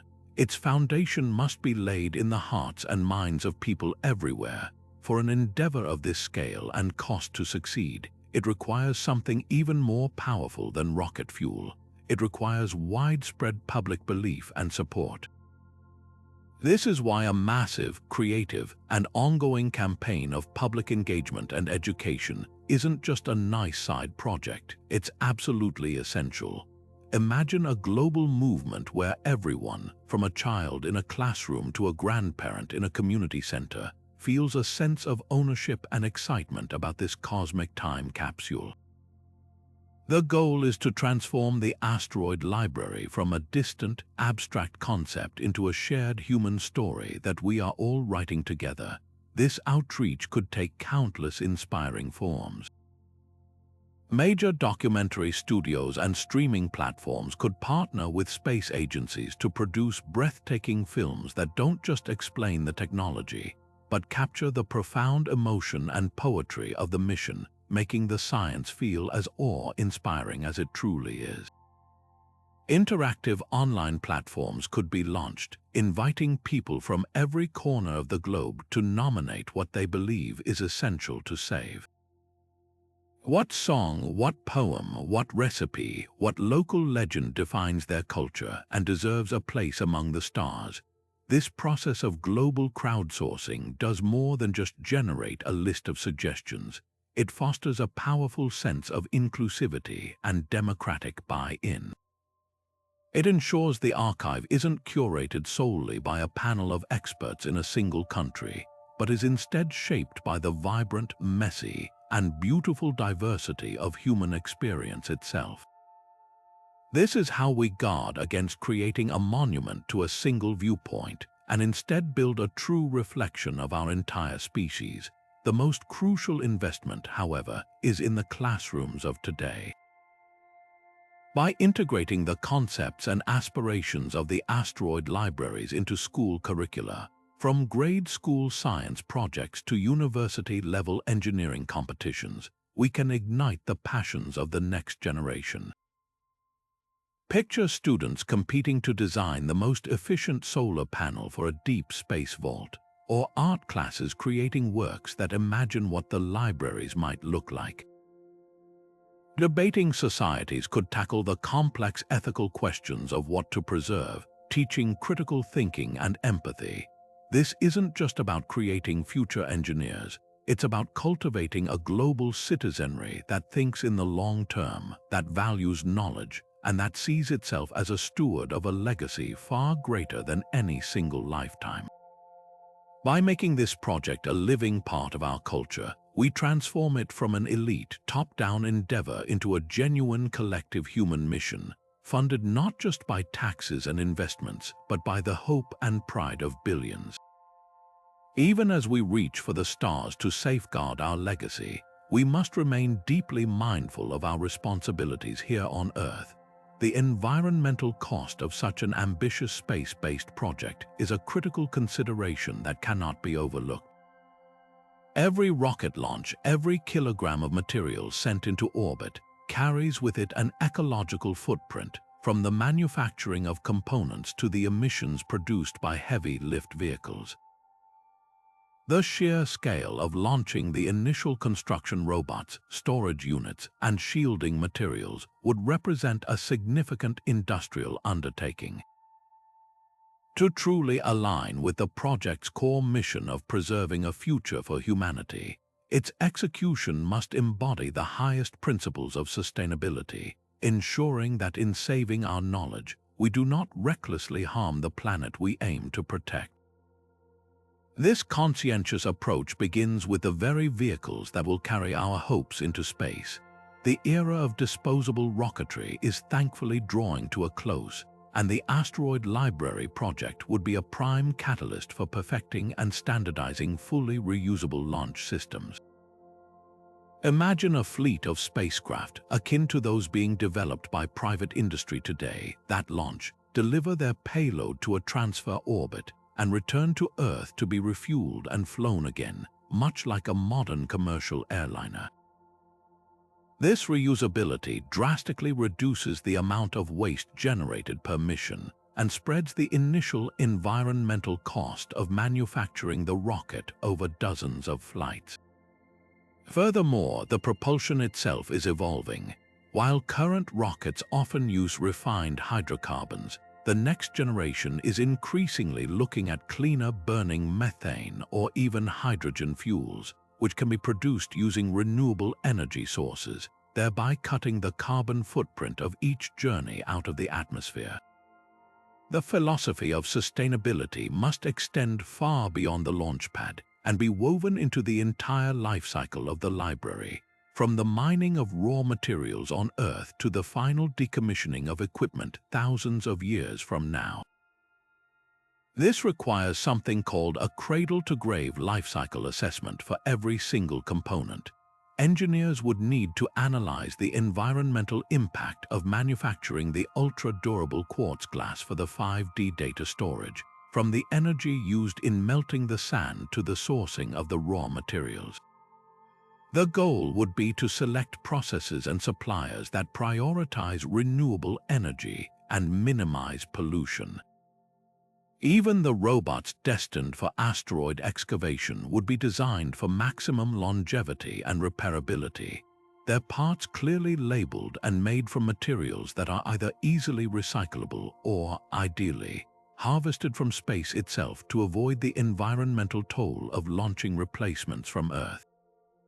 Perhaps one of the most beautiful synergies of this entire endeavor is the potential for the libraries to actively promote sustainability through their very contents. Within their protected vaults, we wouldn't just be storing a random collection of data. We would be strategically preserving the complete blueprint for a sustainable civilization. This means archiving every peer-reviewed paper on climate science, every design for efficient solar panels and next-generation nuclear fusion reactors, every known technique for regenerative agriculture and water purification. It would include the complete genetic sequences of every crop strain and tree species crucial for reforesting a damaged biosphere. In the tragic event that Earth faced a catastrophic reset, this archive wouldn't just tell our story. It would provide the essential tools and knowledge needed for survivors to rebuild in a smarter, more harmonious way with the planet, avoiding the mistakes of the past. The library becomes more than a memory. It becomes a seed of wisdom for a greener future. This holistic view, minimizing harm in its creation while maximizing its potential to foster ecological balance, elevates the project from a mere technical challenge to a profound act of planetary stewardship. It demonstrates a mature understanding that our future in space is inextricably linked to our present health on Earth.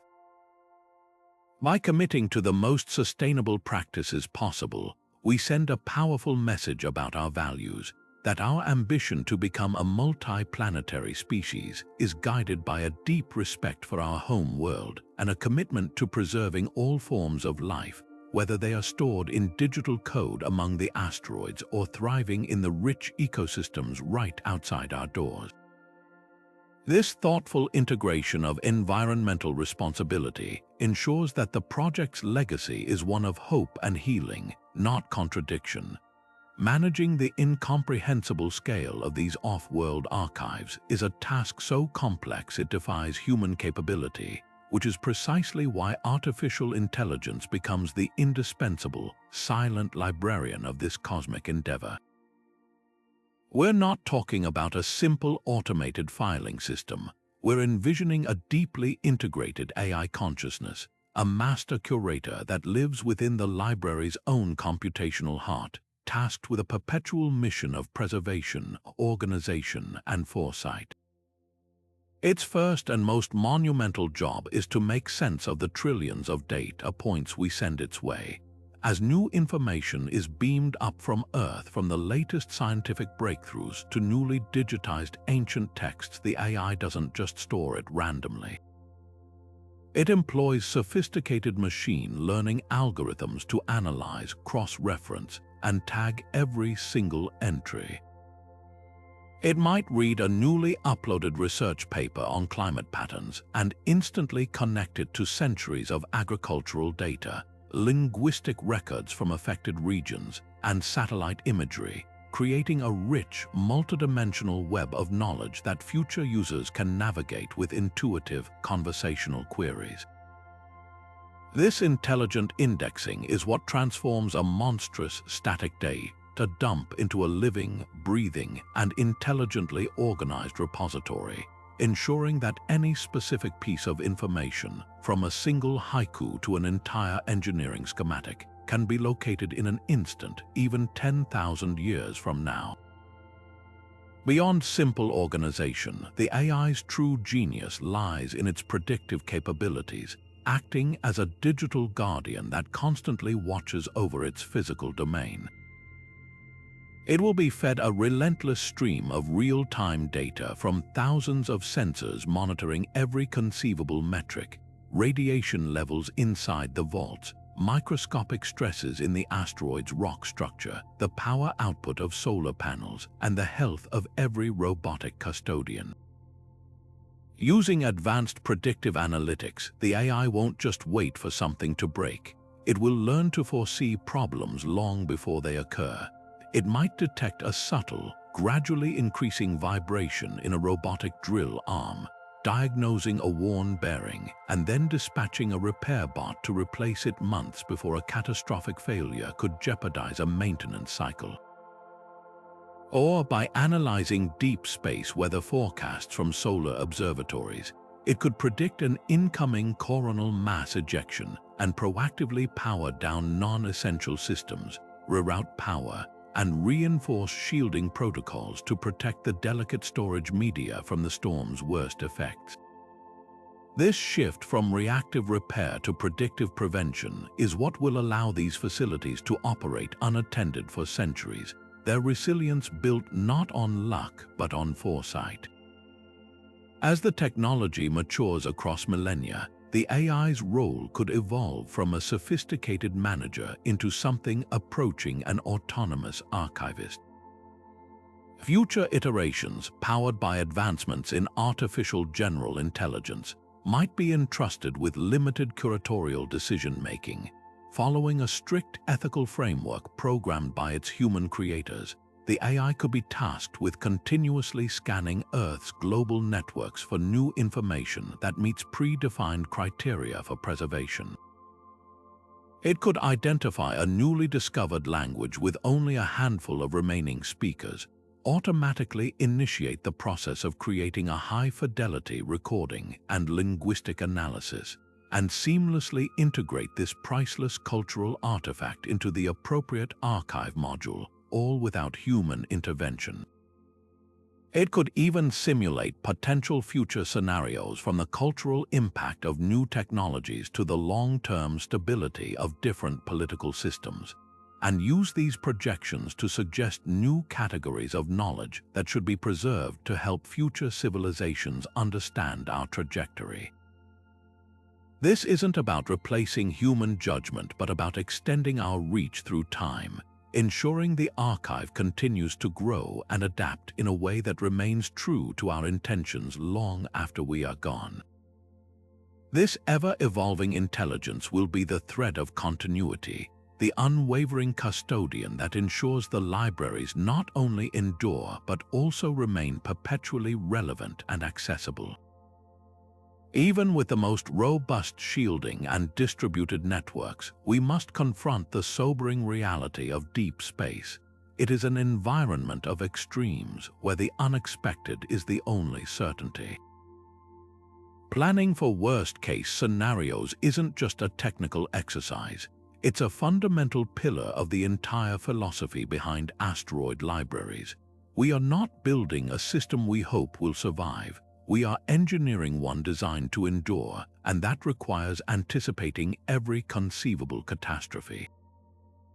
Imagine a scenario where a library asteroid, despite being in a stable orbit, is struck by another previously undetected object, not a tiny micrometeorite, but a sizable rock traveling at cosmic velocities. The impact could be devastating, potentially breaching multiple vaults, crippling power systems, and sending the asteroid into an unpredictable tumble. Or consider a more insidious threat, a cascading systems failure within the library's own AI brain or power grid. A slow, silent death from within that could corrupt data or shut down life support for the storage media. These are not far-fetched doomsday fantasies. They are calculated risks that must be met with equally calculated, multi-layered contingency plans. The first and most powerful line of defense is the principle of radical redundancy. This goes beyond simply having a few extra copies. The entire library network would be architected like a celestial immune system. If one node, one asteroid library fails or is destroyed, the system doesn't just have a backup, it is the backup. Data would be distributed across dozens of repositories in vastly different orbital paths, some in near-Earth space, others in the main belt, and perhaps a few in the distant, icy reaches of the Kuiper belt. The chance of a single event simultaneously taking out libraries separated by hundreds of millions of miles is effectively zero. This distributed design ensures that the loss of any one facility, while tragic, is a manageable and recoverable incident, not an existential catastrophe for the entire archive. It's the ultimate expression of not putting all of our eggs in one basket, even if that basket is a mountain-sized rock hurtling through space. For more localized emergencies, the plan shifts to active response. The autonomous robotic caretakers residing at each library would be programmed with a vast library of emergency protocols. Their AI wouldn't just wait for a disaster to happen. It would constantly run simulations, stress testing its own systems and preparing for countless failure modes. In the event of a breach, for instance, the robots could immediately seal off affected chambers with emergency bulkheads, preventing the vacuum of space from damaging adjacent vaults. If a power system fails, they could reroute electricity through redundant pathways or even deploy emergency solar sails to generate enough minimal power to keep the core memory banks in a safe, powered state. These on-site custodians are the first responders, equipped not with medical kits, but with welding lasers, component printers, and a vast inventory of spare parts fabricated from the asteroid's own resources. Yet, some crises will be too severe for the local robots to handle alone. This is where the concept of rapid response missions comes into play. Just as we have fire departments on standby, a future spacefaring civilization might maintain a small fleet of dedicated fast response vessels. These wouldn't be massive crewed ships. They would be sleek, autonomous repair drones kept in a ready state at orbital way stations, fueled and waiting. If a library's monitoring systems broadcast a distress signal indicating a critical failure, a major impact, a core systems meltdown, one of these rapid response units could be dispatched. Using advanced propulsion, it would race to the stricken library, dock autonomously, and either perform complex repairs beyond the capability of the resident robots or, in a worst-case scenario, execute a data salvage operation. It would physically extract the most critical storage modules, those 5D quartz disks or DNA capsules, and transport them to a safe haven, perhaps another library asteroid or a secure orbital station, ensuring the data survives even if the original vessel is lost. This ability to actively rescue our knowledge from the brink of disaster elevates the project from a passive time capsule to an actively defended legacy. Underpinning all of these technological solutions is the human element, rigorous and perpetual training. Back on Earth, the teams of engineers and scientists responsible for monitoring the network would engage in regular, complex disaster drills. Using high-fidelity simulations that mirror the actual library systems, they would practice diagnosing problems from limited data streams, making critical decisions under immense pressure, and remotely guiding the AI and robots through recovery procedures. These drills ensure that if a real emergency signal ever comes in from the dark, the response is not panic, but a well-rehearsed and calmly executed protocol. This comprehensive tapestry of planning, from the grand strategy of distributed archives down to the minute details of an emergency bulkhead seal, demonstrates a profound seriousness of purpose. It acknowledges the fragility of our endeavor while showcasing our determination to overcome it. We are not just hoping for the best, we are meticulously engineering around the worst, leaving as little as possible to chance because what we are protecting is the irreplaceable story of us. But designing a perfect, indestructible time capsule is only worthwhile if someone, someday, can actually open it and understand what's inside. This is perhaps the most fascinating and human-centric challenge of the entire endeavor. How do you create a user manual for all of human knowledge that remains decipherable across tens of thousands of years to an audience that may speak no known language and use technology we cannot yet conceive of? The solution cannot rely on any single format or assumption. Instead, it demands a multi-layered, deeply thoughtful approach to interface design that prioritizes universal intuition over modern convenience. The very first thing a future discoverer would encounter wouldn't be lines of text, but a series of carefully crafted symbolic and pictorial instructions. Think of it as a cosmic primer, using fundamental constants and simple logic to teach the reader how to read. It might begin with a depiction of the hydrogen atom, the most abundant element in the universe, using its well-known energy transition to establish a universal unit of time and frequency.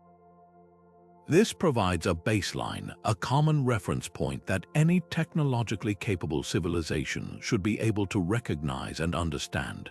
From this foundation, the instructions would gradually build complexity using a language of diagrams, mathematics, and interactive puzzles.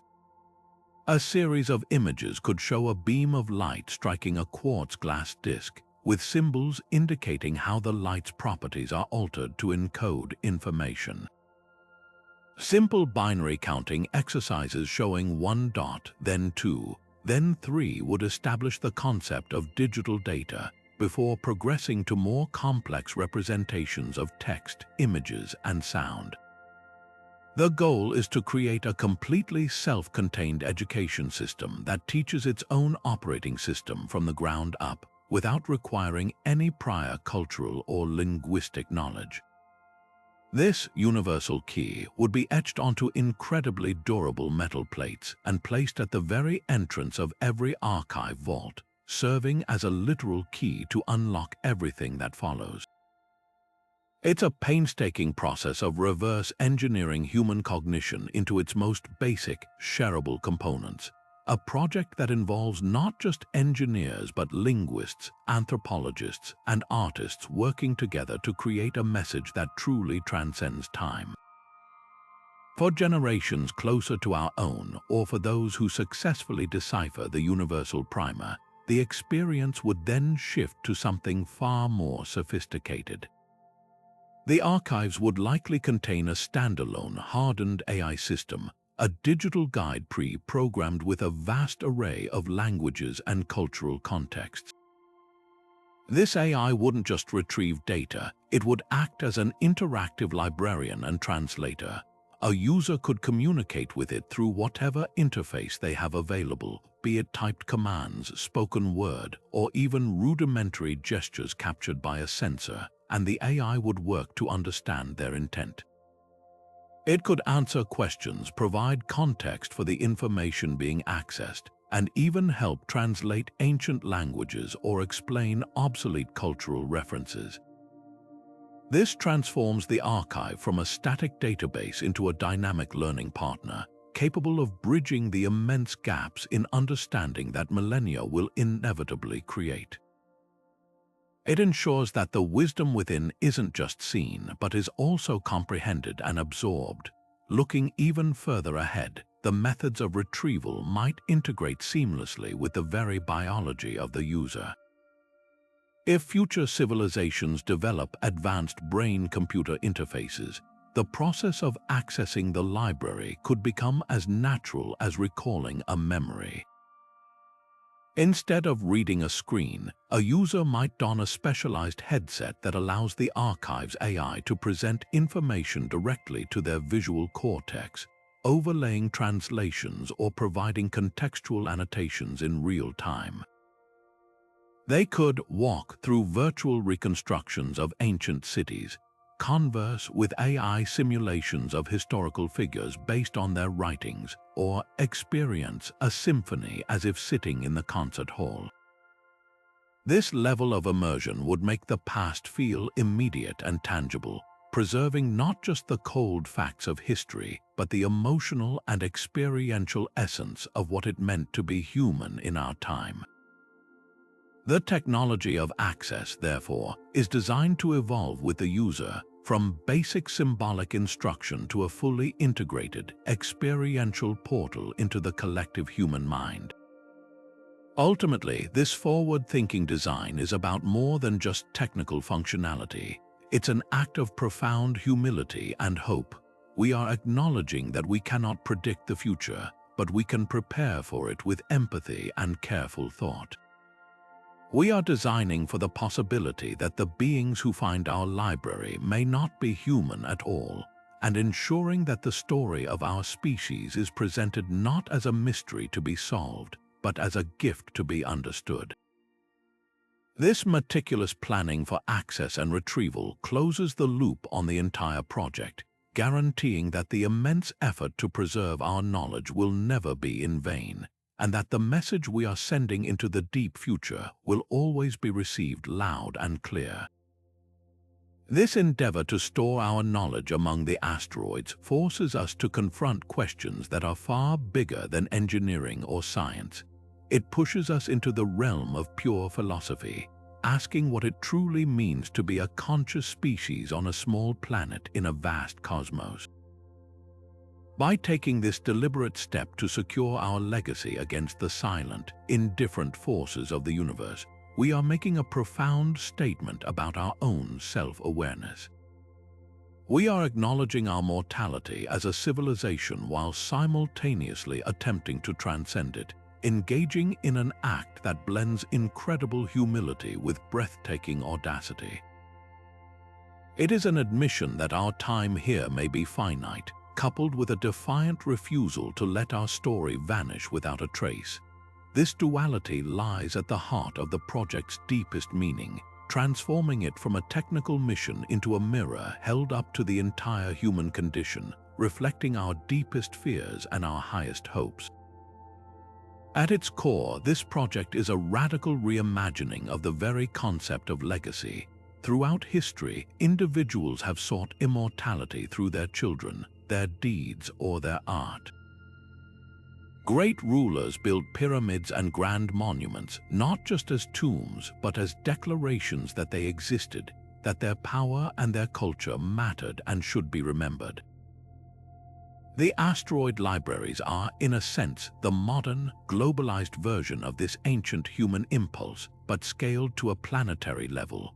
We are no longer building for a single pharaoh or a single nation. We are building for the entire human project. This shifts the focus from individual legacy to a collective, species-level legacy. It asks us to define what is so essential, so valuable, and so beautiful about our experience that it deserves to outlive our sun. The contents of those quartz glass discs become a message in a bottle on a galactic scale, and the act of choosing what goes inside is perhaps the most significant act of collective self-definition we have ever undertaken. This naturally leads to a thorny and beautiful philosophical debate. Are we creating a museum or a seed? Is this archive a static, sealed time capsule, a perfect snapshot of a moment in history frozen for all eternity?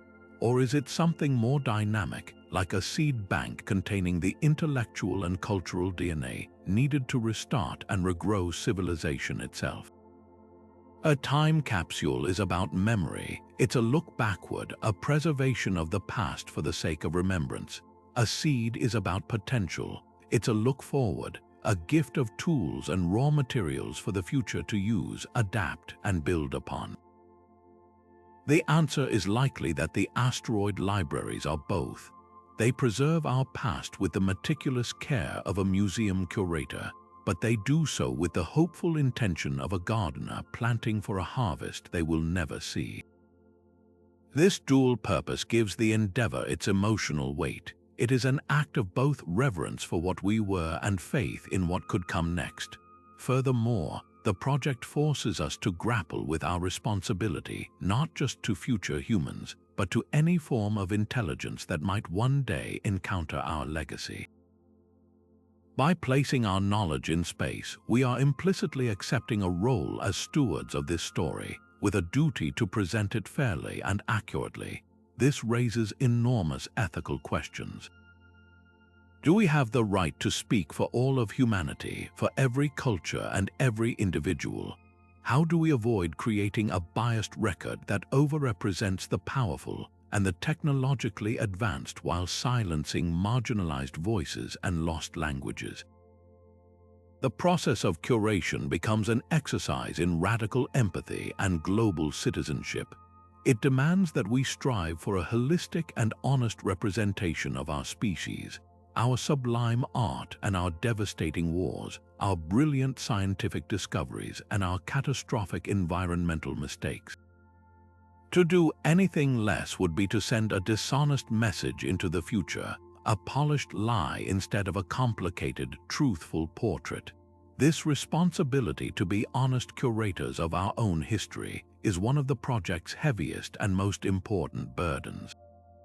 Ultimately, the asteroid libraries challenge the very notion of where civilization ends and where it begins. If our essence, our knowledge, our art, our DNA can exist independently of our planet, then have we not, in a very real sense, begun to become an interplanetary species? The project blurs the line between being Earth-bound and being a civilization of the solar system. It suggests that our identity is not solely tied to the soil of our home planet, but can be encoded and exist elsewhere, waiting to be rediscovered or reanimated. This is a fundamentally new way of thinking about our place in the universe. It moves us from being passive inhabitants of a world to active participants in a much larger cosmic story, consciously taking steps to ensure that a chapter of that story is not lost. In doing so, we are not just preserving our past, we are actively shaping the philosophical and existential framework of all the futures that may follow. The asteroid libraries of the future represent far more than a technical marvel. They stand as a profound declaration of hope, a testament to our collective desire to reach beyond our temporal and planetary limits to safeguard the very essence of who we are. This bold vision weaves together the threads of our most advanced technological innovations with our deepest ethical considerations, creating a tapestry that encapsulates humanity's highest aspirations for both preservation and fearless exploration. It is a project that challenges us to think not in terms of years or decades, but of millennia and eons, pushing the very boundaries of what we believe is possible for our civilization to achieve. From the intricate robotics that will carve out sanctuaries within ancient space rocks to the deeply thoughtful global dialogue about what stories and discoveries truly define us, this endeavor is a mirror reflecting our best selves, our curiosity, our resilience, and our unwavering commitment to the future.